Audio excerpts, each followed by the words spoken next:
بسم اللہ الرحمن الرحیم۔ اس ویڈیو میں آپ کو فلسفہ حج کے بارے میں بتاؤں گا۔ تو سامعین مکرم، حج کے لغوی معنی زیارت کے ہیں۔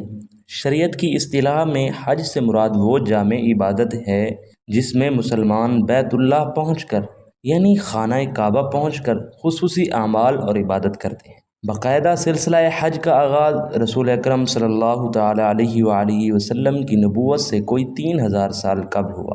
وقت گزرنے کے ساتھ ساتھ حضرت ابراہیم علیہ السلام کی مقرر کردہ حج کے طریقوں میں تحریف اور تبدیلی کی جانے لگی اور اس کی شکل مسخ ہوتی چلی گئی۔ اس کا ذکر قرآن پاک کی کئی آیات میں آیا ہے۔ سورہ انفال آیت نمبر 35 میں دور جہالت میں اہل عرب کا طواف کعبہ برہنہ ہو کر تالیاں پیٹتے اور سیٹیاں بجاتے ہوئے کرنے کا ذکر آیا ہے۔ یعنی جب وہ طواف کرتے تھے تو ننگے ہو کر طواف کرتے اور دوران طواف تالیاں بجاتے تھے اور سیٹیاں بجاتے تھے۔ نبی اکرم صلی اللہ علیہ وسلم جس وقت مبعوث ہوئے تو آپ نے اللہ کی مرضی کے مطابق حج کی ان کبھی اور بیہودہ رسموں کا کلا کما کر دیا، ان بیہودہ رسموں کو ختم کر دیا۔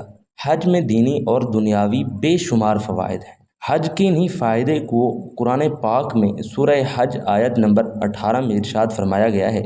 چنانچہ اللہ رب العالمین نے ارشاد فرمایا کہ اس میں دونوں فائدے ہیں، یعنی حج کرنے میں دنیاوی فائدے بھی ہیں اور اخروی فائدے بھی ہیں، کیونکہ حج اور عمرے کے نتیجے میں انسان کا نفس گناہوں کے اثرات سے پاک ہو جاتا ہے اور آخرت میں اللہ رب العالمین کے اعزازات حاصل کرنے کا اہل اور مستحق بن جاتا ہے۔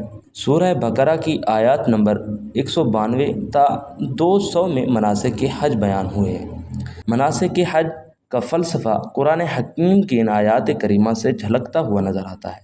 چنانچہ مناسک حج ان آیات میں بیان ہوئے ہیں جن کا ترجمہ کچھ اس طرح ہے کہ بے شک صفا اور مروہ اللہ کی نشانیوں میں سے ہیں، چنانچہ جو شخص بیت اللہ کا حج یا عمرہ کرے تو اس پر کوئی گناہ نہیں کہ ان دونوں کے درمیان چکر لگائے، یہی حکم ہے۔ اور جو شعائر اللہ یعنی اللہ کی نشانیوں کی تعظیم کرتا ہے تو یہ تعظیم دلوں کے تقویٰ میں سے ہے۔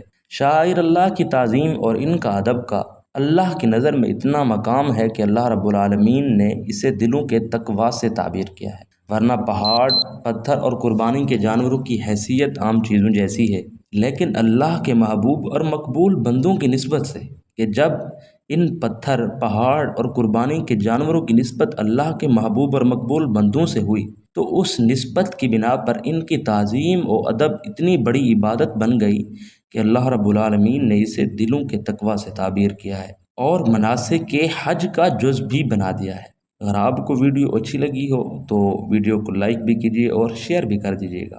تو اگلی ویڈیو میں ہم آپ کو بتائیں گے کہ حج میں جو صحیح کرنا ہے یہ صحیح کیوں کی جاتی ہے۔